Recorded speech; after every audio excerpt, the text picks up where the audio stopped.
seeing some important things about worship this today.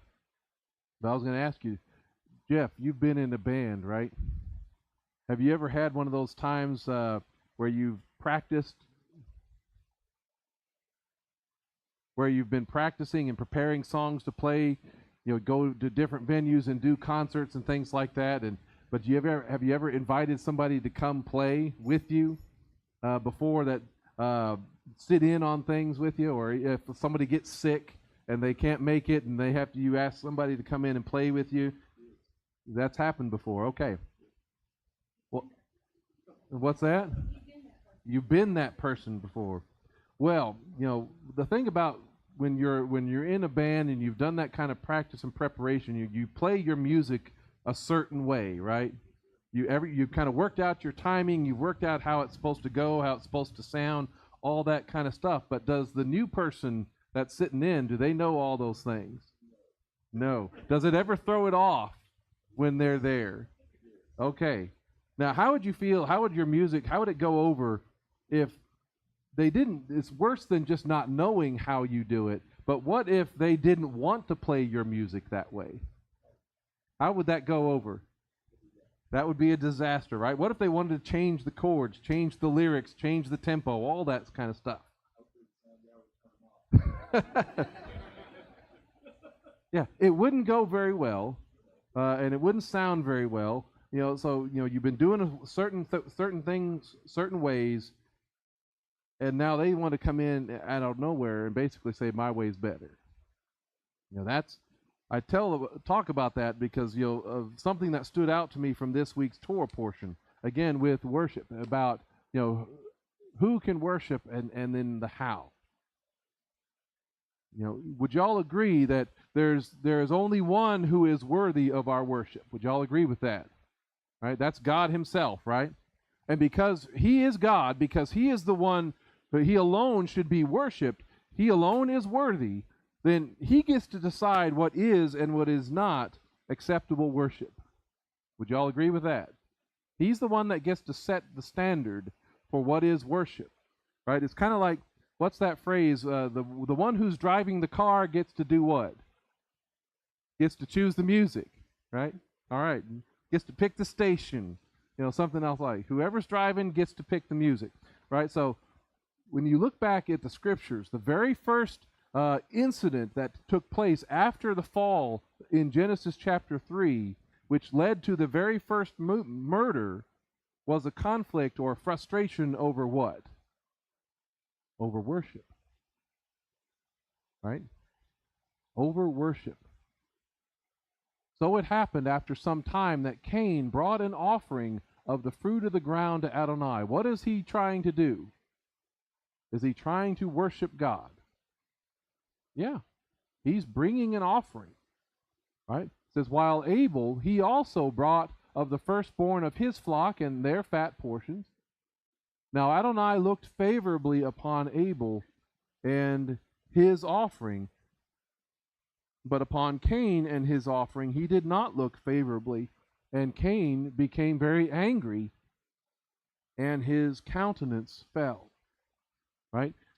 Both Cain and Abel tried to worship God, but only one of them was accepted. So, are there many different ways to worship? Yes. You can worship in all sorts of different ways. Are all of those ways acceptable? No. He's driving the car. He picks the music. He sets the station. He sets the standard. And even the New Testament confirms this. You look at Hebrews chapter 12, where he says, therefore, since we are receiving a kingdom that cannot be shaken, and that's that hope of that future, that messianic era, that messianic kingdom, this kingdom that cannot be shaken, that's referring back to Daniel and the mountains that are not going to be falling. There's one mountain that's going to survive all of this stuff. He says, let us show gratitude. Through this, we may offer worship in a manner pleasing to God. Let us offer worship in a manner pleasing to God with reverence and in awe, for our God is a consuming fire. So there is a manner, there is a way of pleasing him with our worship. But what does that also imply?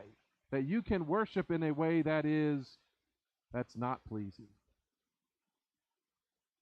We don't like to think about that one very much. We like to assume the way we do things or the way we've always done things is automatically going to be pleasing to him, but that's not necessarily the case. Our intention is not what makes the difference. Our worship is supposed to include reverence and awe. How many of y'all have ever been in a worship setting that did not include reverence and awe? Have y'all been in some of those before? I have, and I can't say I like it. The whole command about no other gods before me, or you shall not commit idolatry, are commands about how to worship or how not to worship. He is limiting what that means about worship. And over again, Adonai communicates this important truth. The people of God, the nation of Israel, are not supposed to worship their God like the nations worship their idols. Y'all, is that a pretty consistent, common theme in the scriptures, right? We see that Deuteronomy 12, among other places. He says, take care and listen to all these words that I'm commanding you. So all the things that he commands and directs and instructs his people on are for this purpose, that we may worship him with reverence and in awe and in a way that is pleasing to him. He says, so that it may go well with you and your children after you forever, when you do what is good and right in the eyes of Adonai your God. When Adonai your God cuts off before you the nations that you are going in to dispossess, when you have dispossessed them and settle in their land, be careful. The warning. Be careful not to be trapped into imitating them after they have been destroyed before you.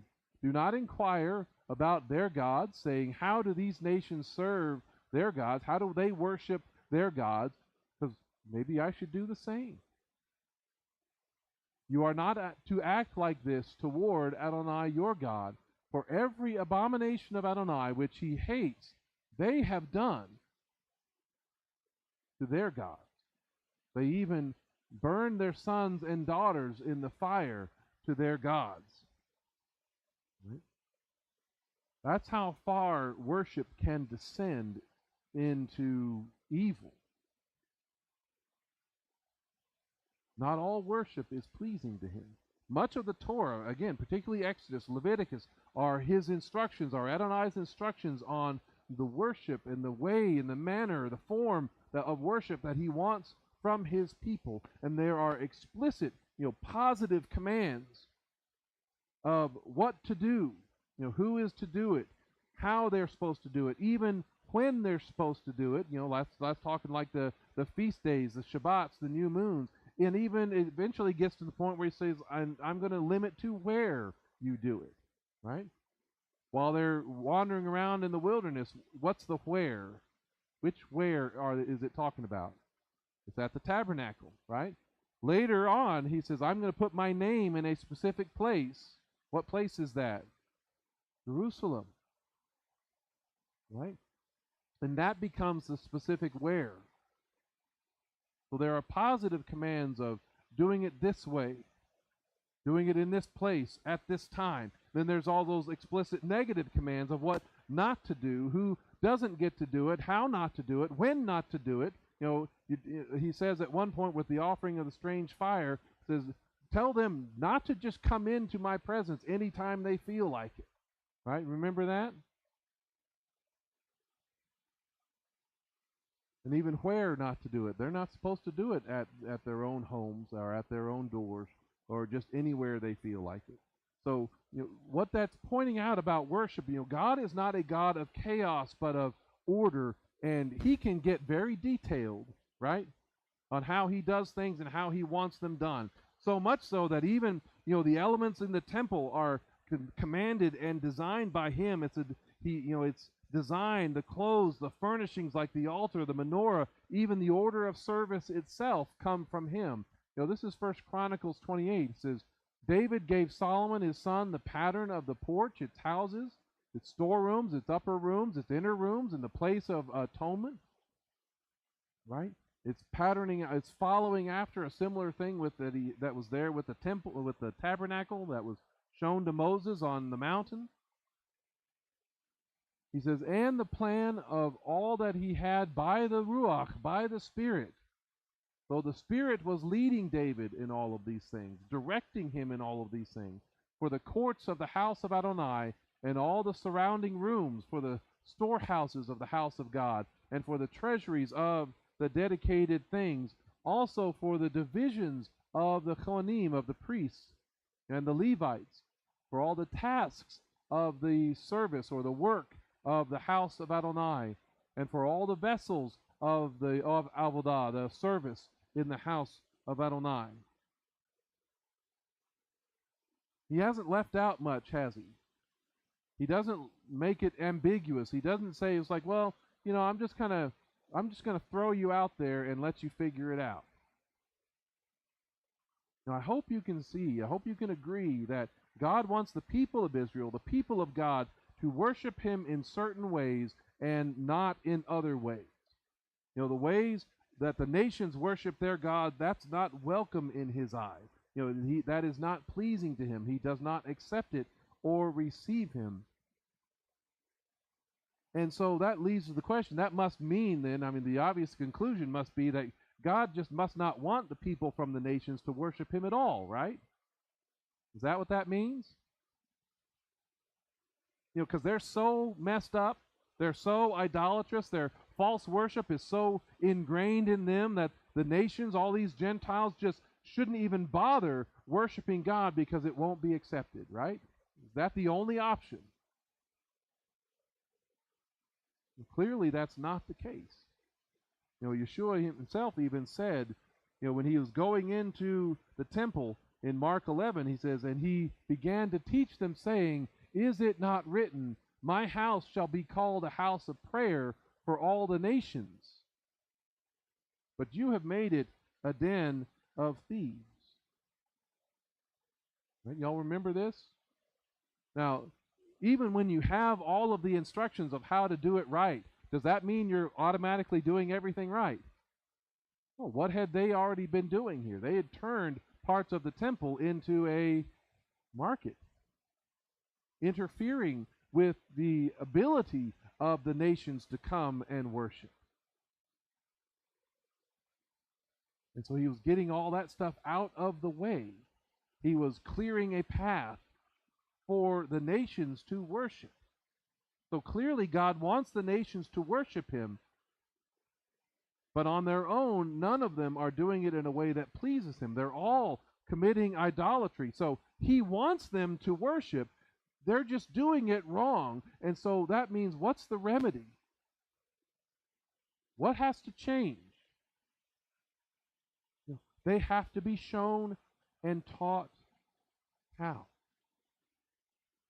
They have to be shown and taught how to worship God correctly in the way that he wants to be worshiped, in the way that is pleasing to him. They've got to be educated in the right way to do it. It's not pretending that they're doing it wrong. It's not just saying, well, you guys don't know any better, so you just keep on doing what you're doing, and that's okay. God will accept it anyway. He's like, no. That's not the way it's supposed to go. Paul put it to the elites in Athens, like this, as he was trying to educate them. And consider, he was trying to educate them on the right way to worship. As Paul stood up in the middle of the Areopagus in Acts 17, he said, men of Athens, I see that in all ways you are very religious. You guys are worshiping anything and everything that comes to your mind. And it's a good thing that you're seeking after God, right? He's acknowledging, it's like, okay, for while I was passing through and observing the objects of your worship, I even found an altar with its inscription, to an unknown God. Okay, we're getting somewhere. Yeah, you're supposed to worship. You're made for that. Therefore, what you worship without knowing, this I proclaim to you. He is trying to correct not only their idea of who God is, but he's also trying to correct how they worship him. Because the God who made the world and all things in it, since he is Lord of heaven and earth, does not live in temples made by hands. No, he's hitting on them. He's like, you guys are ignorant and you don't even know it. You may be smart. You may be some of the most intelligent people on the planet up there at Mars Hill, but you're also deceived. There is one God. He's made this world. And there are not any gods present in any of your temples.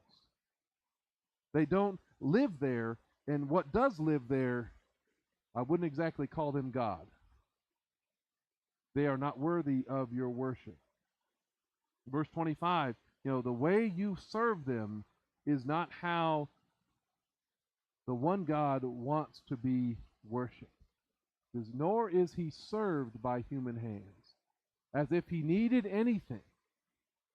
You're not serving and worshiping your temples because God is hungry, and if you don't bring him food, then he's going to get hangry at you, right?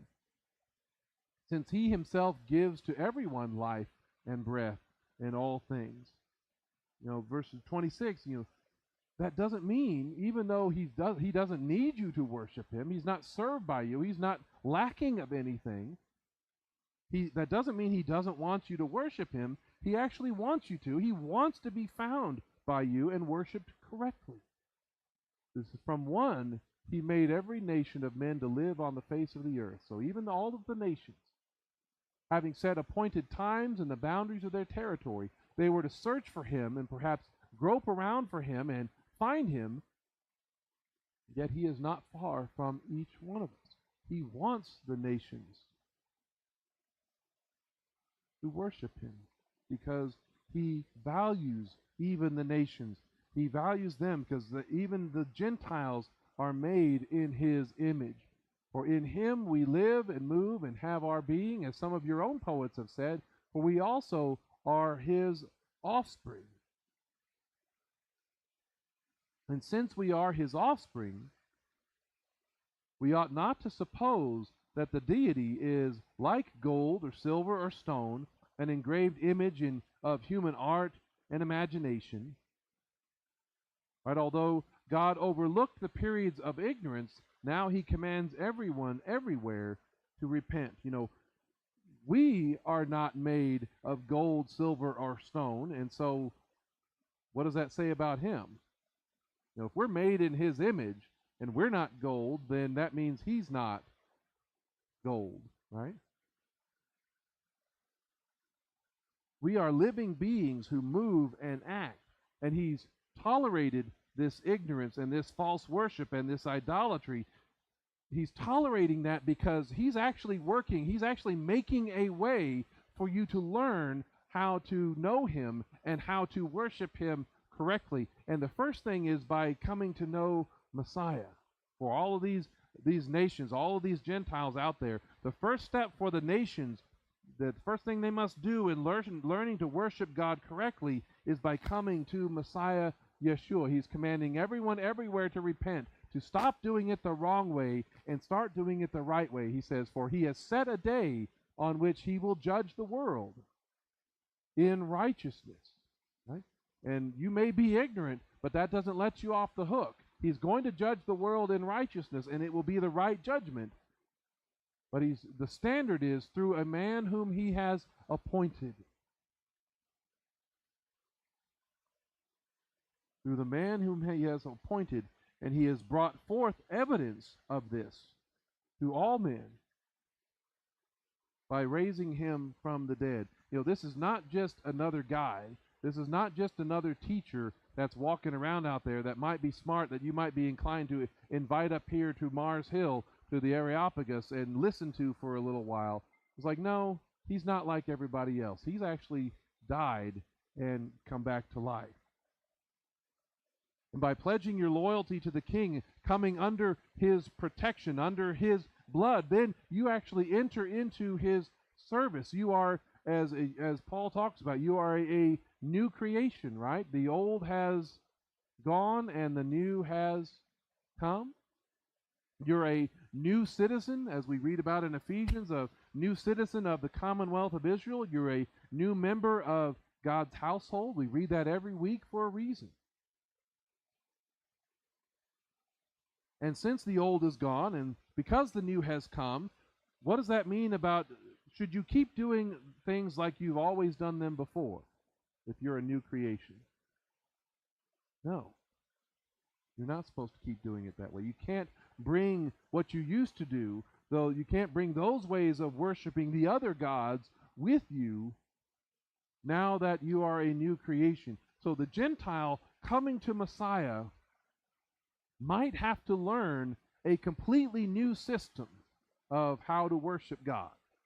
They might have to be trained to worship Him correctly. And who has God equipped to do that job of training these nations and these Gentiles who have come to Messiah? Who has He been preparing to be a kingdom of priests and a holy nation all this time? That would be the Jewish people. The ones who have been receiving His instruction, receiving His Torah for the last, at this time, the last 1,400 years, right? They have been members of the Commonwealth of Israel for quite some time, right? They have been members of God's household for quite some time. They have been living with His instructions. They've been living with His Torah for quite some time. They've been learning the right way to worship ever since Moses came down off the mountain. That doesn't mean that they were always doing it right, but they've been supposed to be doing it His way. And worship by Israel will go on with or without the Gentiles, because that's who God has called them to be. From Numbers 15, this is where we're at in the Torah portion. He says, everyone native born is to do these things like so. So he's talking about the instructions of worship and offerings and all those particular details. You're supposed to do it like so when bringing a fire offering as a pleasant aroma to Adonai. It's interesting looking at this one in the Aramaic, in the Targum. He says, all who are native born in Israel, and not, it calls us out, and not of the sons of the Gentiles, shall so make these libations an offering, an oblation to be received with acceptance before the Lord. That with acceptance, it'll only be accepted if what? If you follow these instructions, right? You follow His way. So they are going to be doing these things that are pleasing to Adonai, whether or not there's any Gentiles participating with them or not. And God, does He correct and judge them when they don't do it His way, when they don't keep the Sabbath, when they worship other gods? How does Adonai handle that? Does He say, oh, well, I don't care? Is that how it goes? No, not so much. That's what the exile is all about. Both of them. Both of the exiles are about that. The one when Babylon took them away, and the one since 70 A.D. Because their worship, by following His instructions, by doing it the way that He's laying out in His Torah, doing it the right way is supposed to prepare them to help them recognize the arrival of who? Who? Of Messiah, right? That's Romans 10. Messiah is the goal. We often see the end of the Torah, but it's the goal of the Torah. The Torah is supposed to prepare the Jewish people for His arrival. Why was the second temple destroyed and judged? Because they didn't recognize the time of His appearing. That's what Yeshua said. Did Messiah have to appear according to Daniel and all of those 70 weeks and things? Did He have to appear before the temple was destroyed? Yes. He had to appear while the temple was standing. Gentile believers have been taken from all of those nations with all of our crazy ways and all of our idolatry, and we have been brought into the nation. We've been added to this people by decree of the memra, by decree of the word, under the rule and under the declaration of Messiah. We have been made, as if we were his children, and we've talked about this before, just like Jacob, when he decreed that the sons of Joseph, Ephraim and Manasseh, those were his grandchildren, but he says, I am basically making a declaration here that those two boys of yours are going to be reckoned as whose? As mine. Right? Jacob made the declaration that those two boys, even though their mother was not Jewish, despite some of the traditions that try to make it so, but his decree settles any dispute or argument about that. We have been made members of God's household, citizens of the nation by the decree of Messiah. We've now been connected and grafted into them. You and I have to then not bring everything with us. We have to learn how to worship God from the people that he has been preparing to teach us. We can't keep doing it the way we've done it before. Because remember, there's only two options out there in this world. There's worship in the biblical ways as being lived out ideally, by the Jewish people in going to the temple in Jerusalem. There's that one way to do it, and then there's the way of the nations. There's no third option. Acceptable and pleasing worship is defined by the Torah, again, with reverence and awe, because our God is a consuming fire. That's what we looked at in Hebrews, right? Who consumes the offerings with fire on the altar, much like with Elijah when he was confronting the false worship of who? The prophets of Baal, right?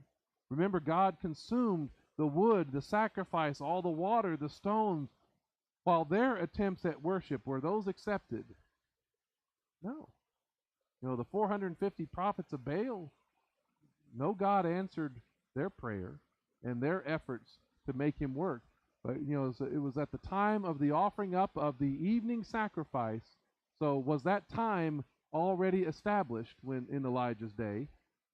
This is when you're supposed to. This is the time determined and set for the evening sacrifices, that Elijah the prophet came near and said, Adonai, God of Abraham, Isaac, and Israel, let it be known today that you are God in Israel, that I am your servant, and that I have done all these things at your word.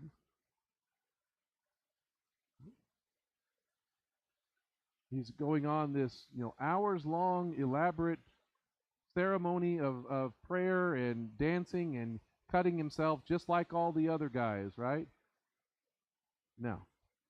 He doesn't have to do any of that stuff. He says, answer me, Adonai, and answer me, so that these people may know that you, Adonai, are God, and that you have turned their heart back again. Now, how long did it take him to pray that, you think? 10, 15 seconds maybe? Right? And then, 6 hours later, God answered him. Nope. Because then, in that moment, after that simple prayer, in saying and approaching him and worshiping him at the time of evening sacrifice, at the time that he is appointed, in the way that he wants it done, he is pleased by what happens here. The fire of Adonai fell and consumed the burnt offering, the wood, the stones, and the dust, and even all that water that he had poured on top of it that was in the trench. And when all the people saw it, they fell on their faces and they said, Adonai, he is God. Adonai, he is God. They did not want to waver any longer between these two opinions. And they were picking the winner in all of this, right? They were picking the winner. The prophets of Baal had been trying to crash the party of Israel, trying to change the worship and the allegiance of the people of Israel to something more like the rest of the nations. But God wanted none of that. And the same is true for the Gentiles in coming to Messiah. It's kind of like with the band talking about earlier. Imagine, if you invited your synagogue, your church family, over to your house for an event or a party, right? Usually when we do something like that, we usually say things like, well, you're going to bring food, make a label for it, bring clean and not, clean foods only. We have a few, kind of stipulations when we want to do something like that, right? But don't you want to invite people to come sometimes? You have people that might come to your house or to an outside event more than they might be willing to come here. So you should want to invite people to your party, and hopefully, everybody who comes knows what to bring, what not to bring, to be respectful of that. But those invited people that you bring, they may not have the same understanding or awareness, right? How do you react? How do you respond? How do you feel if those others bring things that you don't want at your house? What if they bring alcohol and want to get drunk? What if they start blaring music that's inappropriate? What if they bring food you don't allow, or other things that you find offensive? What if their idea of make yourself at home means they start rearranging your furniture? They start taking your family pictures down off the wall and start putting up their own. I don't know if that's going to go over very well, right?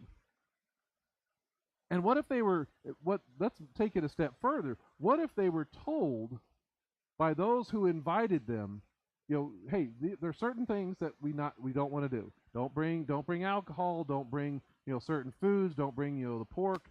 And even though you told them, they brought it anyway. Does it get escalated a little bit higher if they know not to bring it and then they still do it? Yeah, that escalates things a little bit more. Do you let it go on? Do you let it continue in the name of hospitality? Right? Because, what do you risk if you insist that they respect your home and your sensibility? Don't you risk offending them or driving them off by asking them to change their behavior? Sure you do. Sure you risk that. But you think about it. Under what conditions are they welcome to stay? Because are they welcome to stay? Sure. Under certain conditions. In your house, in their house, they at their own party, they can do what they want. But in your house, as the guests, as the newcomers, they need to adjust to what's being done. You follow? And if that's true for your house, and if that's true for my house, imagine how it must be for God's house. Because He's inviting the nations. He wants them to come and worship. How does God expect those from the nations, those not from Israel, to worship Him when they come to worship?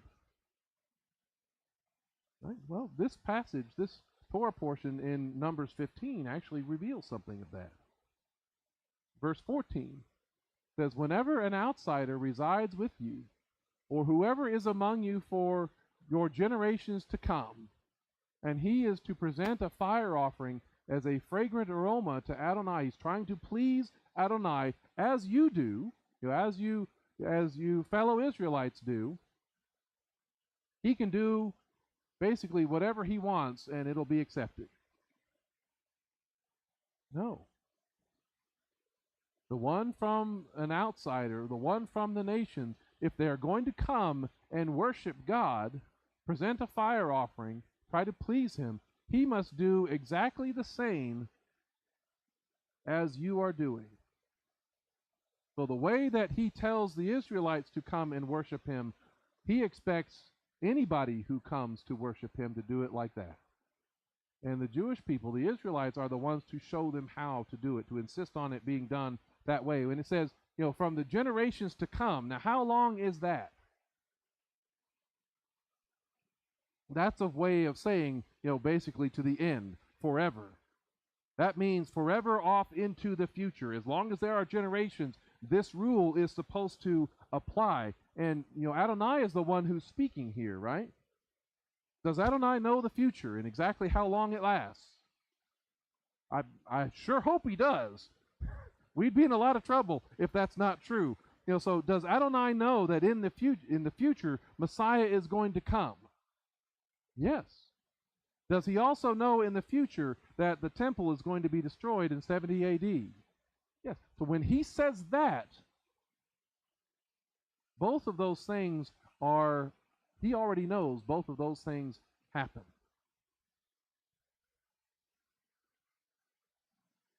Does he know that in that future, through Messiah, the door of faith will be opened to the Gentiles? Yes. And yet he still says that. In the generations to come, you've still got to do things exactly the same as I am instructing you to do them. And that doesn't mean that once Messiah is here and the temple is destroyed, then everything's up for grabs. It does not mean that. In that future, that Adonai knows is coming, he commands even those Gentiles coming to faith in the God of Abraham, Isaac, and Jacob to worship the same as the Israelites are doing. So our worship and our approach to God is to be the same. We're supposed to take our cues from them. And even with the destruction of the temple, many of the elements of the synagogue, are trying to preserve or recreate what was going on in the temple. Y'all realize that, right? The reading of the scripture, the singing of certain blessings and things like that. Those are all ways of trying to maintain as best they can what was going on in the temple.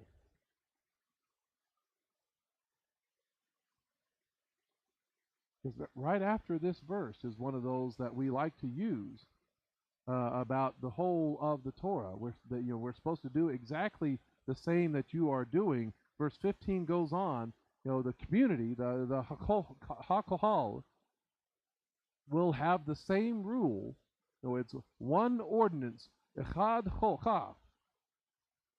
They'll have the same rule, the one ordinance for you, for the native Israelite, as for the resident outsider. And again, he's talking about worship, how to approach me. It will be a lasting statute throughout your generations. As for you, so for the outsider will it be before Adonai. He has the same standard, doesn't he, for the Jew and the Gentile, doesn't he? He says the same Torah and the same regulations will apply to both you and the outsider residing among you. So, were Jews and Gentiles never supposed to worship God the same way? Or were Jews and Gentiles always meant to worship God the same way, with the same system that God gave them, the same system that's shown in the Tanakh for all generations? Was it always supposed to be like that?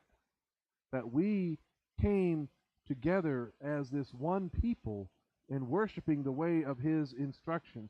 See, when the Gentiles, when the nations come and they fill the house of God, the temple, making it a house of prayer for all nations, it's supposed to follow this pattern. Here in Numbers 15 and the rest of Torah. You even see that in Isaiah chapter 56, where he says, also the foreigners who are join themselves to Adonai to minister to him and to love the name of Adonai and to be his servants, all who keep from profaning Shabbat and hold fast to my covenant. So all these foreigners who are coming to Adonai, What are these Gentiles doing? Right? They have joined, they've been brought near by the blood of Messiah. They love Adonai, their God, with all their heart, soul, mind, and strength. They've become his servant, his slaves, his worshipers, right? That's what it's saying. That's what Isaiah is talking about. And these Gentiles who have joined themselves unto Adonai should no longer be profaning the Shabbat. Because that's what they were doing before, right? Because none of the other nations had Shabbat. That was given to Israel. That was given to this special people. But if a Gentile is supposed to join to them and to serve this God, then they're not supposed to do that, profaning Shabbat anymore. They're supposed to take on Shabbat and not profane it. Instead, they're supposed to honor it. They're supposed to keep it holy. They're not supposed to be any longer strangers to the covenants of promise, but they're supposed to hold fast to it, to God's covenant. They're to take hold of it. The root word about that, hold fast to my covenant, the root word is chazak. Y'all know what that means? To be strengthened. You know, at the end of the reading of each book, we say, chazak, chazak, vanit chazek. Be strong, and let us be strengthened, right? So if you are not profaning Shabbat and you're supposed to be strengthened by what? His covenant. You're supposed to be resolved unto his covenant, to agree to its terms. Thus, the foreigners who's coming to Adonai are basically taking an oath of loyalty, obligating themselves to it, just like the Jewish people have obligated themselves to it. We are also, in coming to faith through Messiah Yeshua, we are also saying, you know, everything the Lord has said we will do and obey. And you see that even in the book of Acts, because that's what James in the Jerusalem Council gave in Acts 15. Writing to those Gentiles who are turning to God, they expected them to take their cue for how to serve and worship God from two sources. Acts 15:21. You know, after laying out those details about certain things that they needed to stop right away, they said, "For Moses from ancient generations has had in every city those who proclaim him, since he is read in all the synagogues every Shabbat." So the two sources, the first one is what? The Torah, right? And the second one is what? The assembly of the people living by that Torah in the synagogues, i.e. the Jewish people. The Gentiles are supposed to be taking their cue from the people that he set apart as holy on the day that he set apart as holy. So their worship is supposed to even change. They're not supposed to bring the ways of the nations into the synagogue, nor do those Gentiles that are coming in, have the authority to move the furniture or take their pictures down off the wall or change the date, right? They don't have the authority to change any of it into something else, something different, or something separate. That would actually make the Gentiles who do that more like the 450 prophets of Baal than the one prophet of God. You know, and notice how the Gentiles are supposed to worship now that they are no longer profaning the Shabbat, now that they are holding fast to the covenant, right? Now that they are in the synagogue every Shabbat, now that they are hearing Moses, Isaiah 56, look at how the Gentiles, how it's described that they worship. He says, "These I will bring to my holy mountain." We were just singing about that a little while ago. "Come, let us go up to the mountain." That's Isaiah chapter 2. "These I will bring to my holy mountain, and let them rejoice in my house of prayer." Here's the uncomfortable part for these Gentiles. "Their burnt offerings and sacrifices will be acceptable on my altar. For my house will be called a house of prayer for all nations. Adonai Elohim, who gathers the dispersed of Israel, declares, I will gather still others to him, to those already gathered. Now, whose burnt offerings and sacrifices will be acceptable? Those Gentiles. So that means those Gentiles are supposed to be doing what?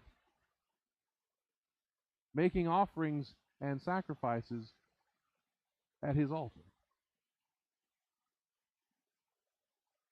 Now, if I had heard that 15 years ago, I would be very uncomfortable right now. Because, well, I'll get to that in a little bit.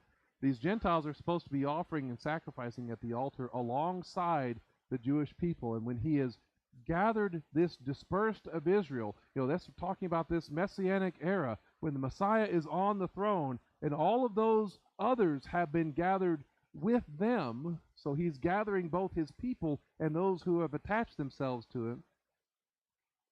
They're all supposed to be doing this together. And again, wait a second. This is where we get uncomfortable. Didn't his coming, didn't his sacrifice once for all put an end to all of those kinds of sacrifices and an end to that kind of worship? I've heard that conversation going on this week. Wasn't the destruction of the temple in 70 A.D. the final nail in the coffin of the Old Testament and the Old Covenant worship, making it all obsolete? Right? Y'all heard that this week? I've heard it a lot. Well, the apostles certainly did not think so, because they continued going to the temple at the times of prayer and sacrifice all through the book of Acts. Years, decades after Yeshua's resurrection, Paul and the others continued going to and participating in the feasts in Jerusalem as often as possible. Hebrews encourages these people to keep going to the temple, keep going to the synagogue, participating in the synagogue, as long as they were allowed, as long as they were able, as long as they didn't try to turn it into an either-or choice of you can stay so long as you renounce Messiah. If they ever get to that point, then you're free to go. The author encouraged them to keep going and not even neglect the gathering together, the assembling together. That's how we always read it, right? Do not neglect our own meetings as in the habit of some, but encourage one another, and also all the more so as you see the day approaching. That word for meetings and assembling together is episynagogen.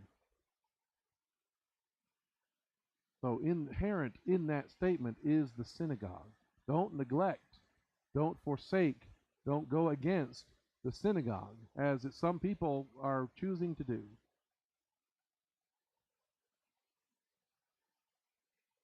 Ezekiel 40 through 47 describes the measurements of this new temple, a temple that we've never seen yet on the earth, that is put up and it's fully functioning. It has an altar and sacrifices. It has a river of life flowing from it, just like in Revelation 22, and it flows down into the Dead Sea. And what does it do to the Dead Sea, that water?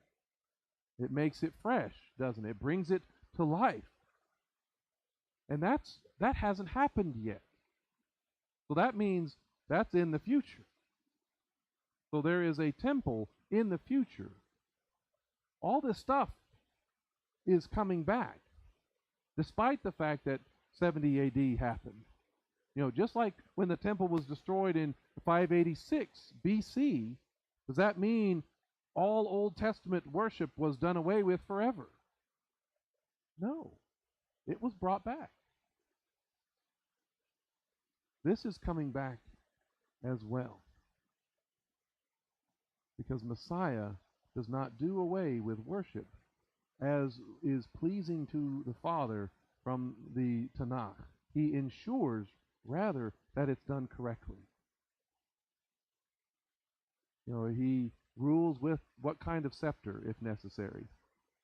An iron scepter, if necessary.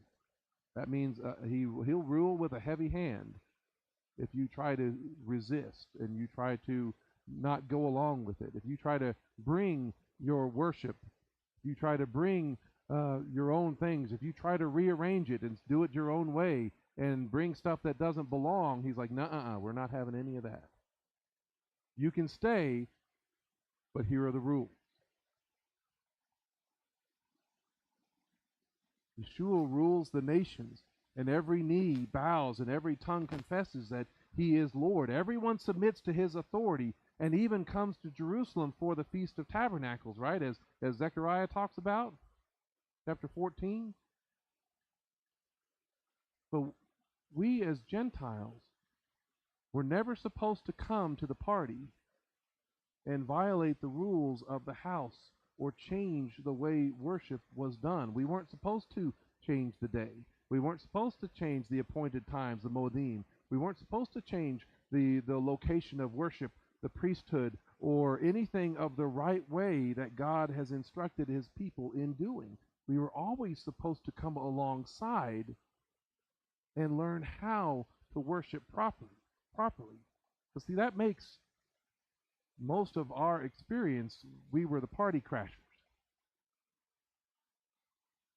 We were the ones, the inconsiderate ones, bringing things to worship that didn't belong, bringing the alcohol, bringing the pork. Boy, we sure pulled that one off, didn't we? I mean, you can't have a Baptist fellowship without having, the pork roast in there or whatever, the barbecue.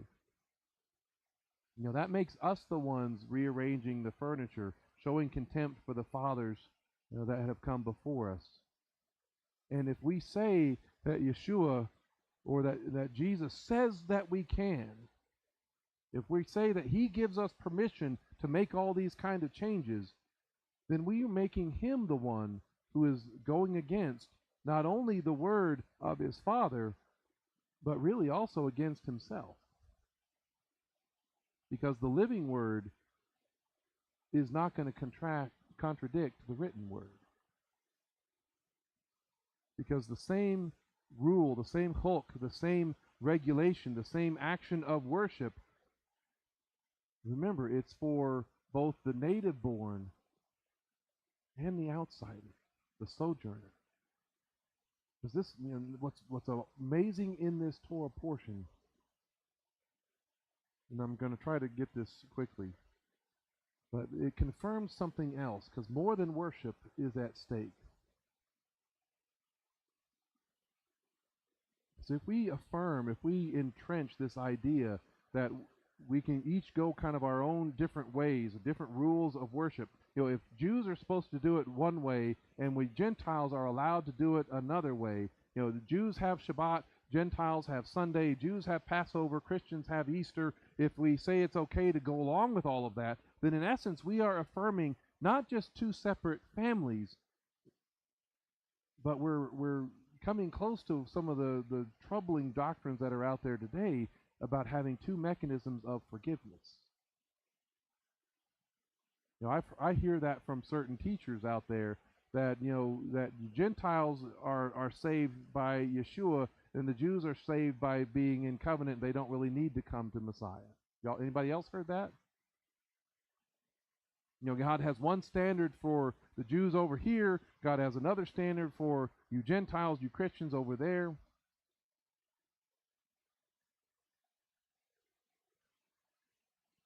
Because in this portion it says something different. Some people make the argument that when some of Yeshua's last words from his execution were pronouncing sins to be unintentional. Y'all read that this week in the Torah portion? When Yeshua says, "Father, forgive them, for they do not know what they are doing." Y'all heard this before? Anybody? They don't realize what they have done. They don't understand how they have offended and rejected you, Adonai. Even Adam and Eve, in their innocence, they didn't fully grasp the magnitude of the warning and the punishment because they'd never seen death before. And this portion makes provision for both Jew and Gentile, that in the same manner, through the same mechanism, through the same acts of devotion and worship, both can be forgiven. He says in verse 25, that so the Kohen will make atonement for the entire community of Bnei Israel, and they will be forgiven, for it was unintentional, and they brought a fire offering and their sin offering to Adonai for their error. So there was a way described, a mechanism put in place. Their sin could be transferred. as we talked about when we started Leviticus.